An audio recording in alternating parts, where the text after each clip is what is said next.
Hi guys, welcome back to Nyx Reads. Thank you so much for watching. Today we're talking about my May reading wrap-up. Please give this video a like if you enjoy wrap-ups, and feel free to subscribe to this channel if you love watching bookish content. I finished a humble 3 books in May. I was first debating to even do a wrap-up because maybe that's 2 little books and I should maybe do May and June together, but I decided it's worth a celebration, it's worth a video, especially since one of those 3 books really established a new favorite author of mine. You've heard me talk about that author before, but now she's definitely an auto-buy. Also, June is National Indigenous History Month, and I have one book to show that is from an Indigenous author. On a side note, today's June 14th, and I haven't finished a book yet this month, but that is okay, because in my last video I was telling you guys about how I was having troubles on concentrating and picking up books, but I am back on the book or reading bandwagon, and I finally have audiobooks again that I'm enjoying a lot.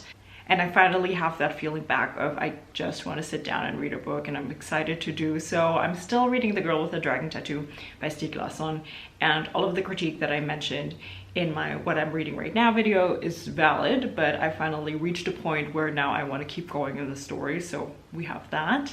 Onto the 3 books that I finished last month. I'm going to start with the one that I have as a physical copy.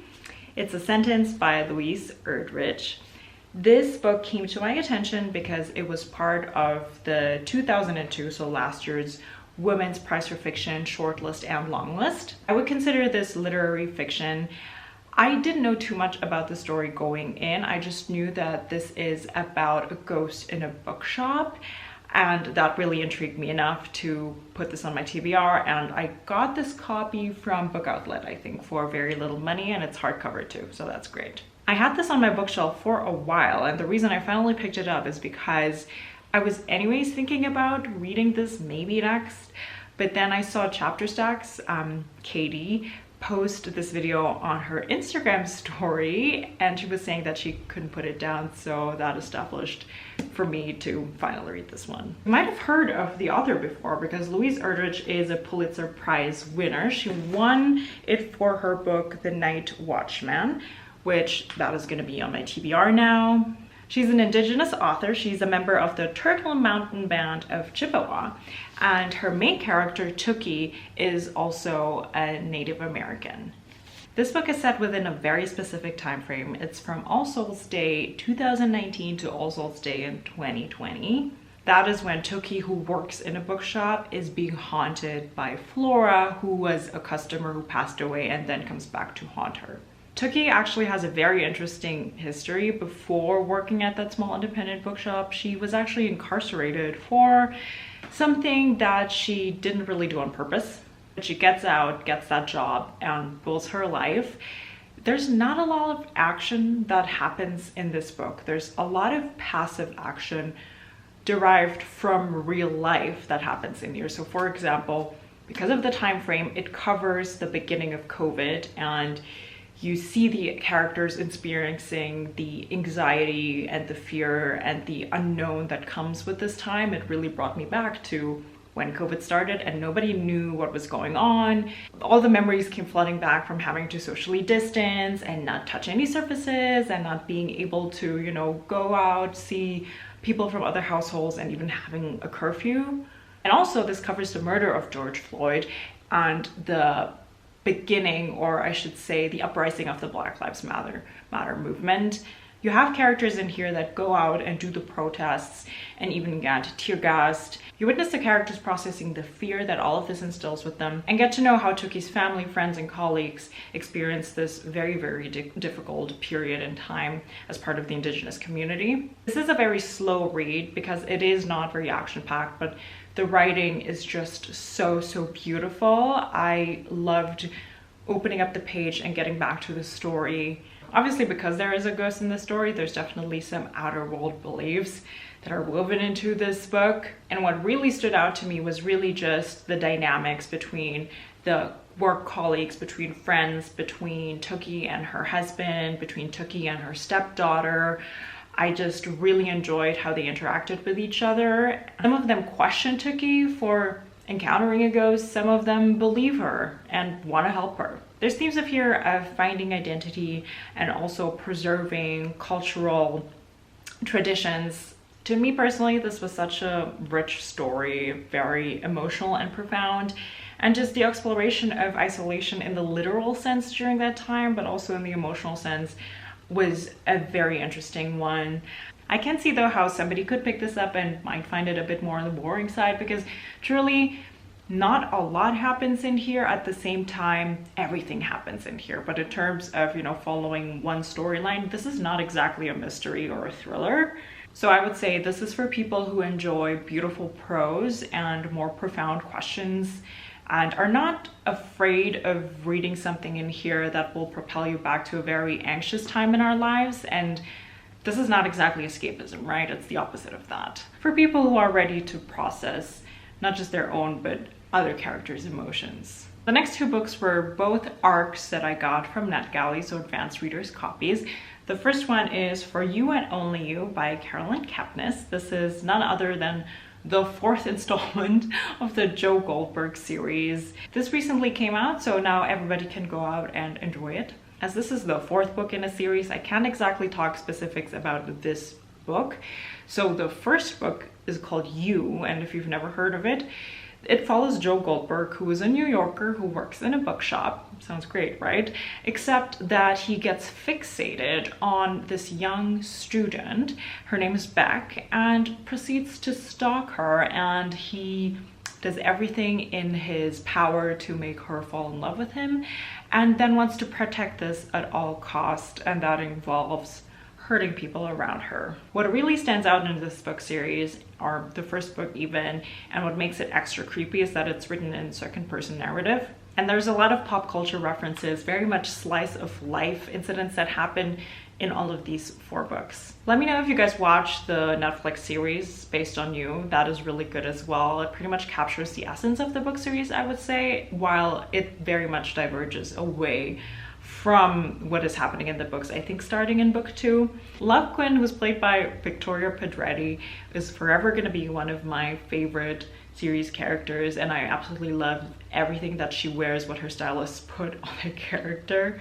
Following the events of book 1, 2, and 3, Joe finds himself as a Harvard fellow in a writer program, so basically trying to make his dream come true of becoming a writer himself. And this time he's fixated on a co-fellow named Wonder, who is also an aspiring writer, and she's kind of rough around the edges, which always is perfect for him because he kind of has something to mold to his liking.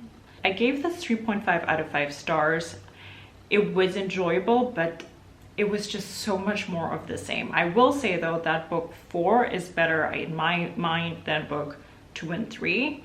Joe is still delusional. The moments that made me cackle in this book were for sure whenever he was just lacking so much self-awareness and was criticizing in his head other people for basically the same things that he does. So he's just not aware at all about his like weird obsession with women and anything that he does.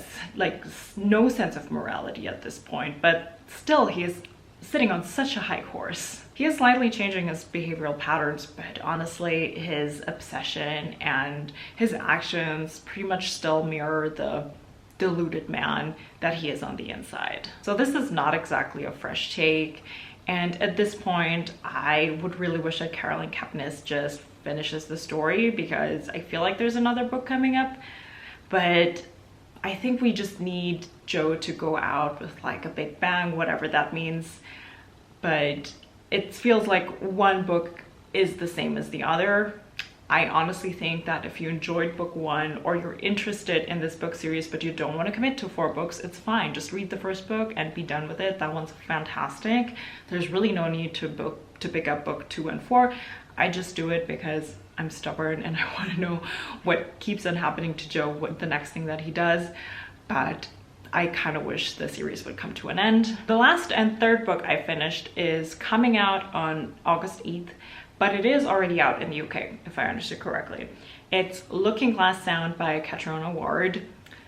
This author can do no wrong at this point. I have read The Last House on Needless Street by her, then I read Sundial, and now I read this book. And you think, okay, she writes a certain type of horror, because that's what this is. This is a horror novel, literary horror, I should say. She writes a certain type of horror. How can she, you know, write another book that is not going to be the same, or a book that will just surprise me altogether again? But she does, and she kind of seems to be able to reinvent the wheel every time she writes a book and just finds new ways to surprise me. My rating and feeling about this book is pretty much the same as for the last two books that I read by her, which is that I didn't initially give these 5 stars. It's more like a 4-star, 4.5, but these books just keep sitting with me and I keep thinking about them, and they pretty much all grow into a 5-star. Going into this book, I didn't really know anything about the storyline. I did that on purpose, anyways, I can't even give you a summary because it's gonna be so hard. Let's just say that this book opens up with a coming of age type of story. We have Wilder Harlow, who vacations with his parents at their family's summer cottage on the shore, where he meets a local boy his age, and then also a girl who also comes there with her parents to vacation. And they have a summer together, a memorable summer. Right away, you will get a feeling that questionable things will happen to him and these two friends. This is horror, and the stomach-turning things, the dark things, the very, very unsettling character traits and very questionable actions come fast and in a very unexpected way. This also has elements of a true crime story that happens at that seaside town, and this has the book within a book element.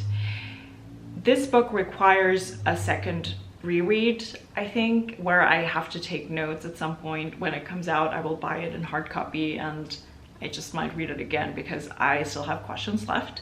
I know that there are some questions that I won't get answers to. The other questions I should be able to figure out myself by piecing everything together. The horror elements in here are so interesting because they come from an actual murder that is roaming around and gruesome things that this murderer does.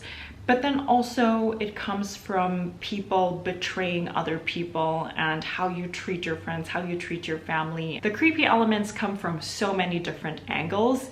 And then also there's meta pieces in here where you think that the writer's kind of winking at you through the page. It's very interesting.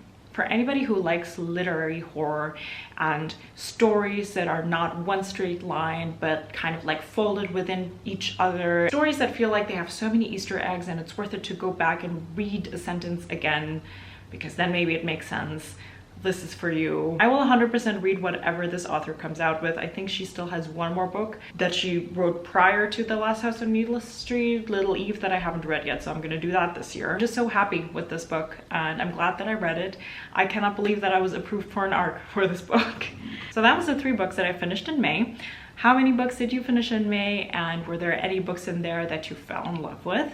Please let me know if any of these books interest you. And thank you so much for watching. Please give this video a thumbs up if you enjoyed it, and I'll see you guys next time. Bye.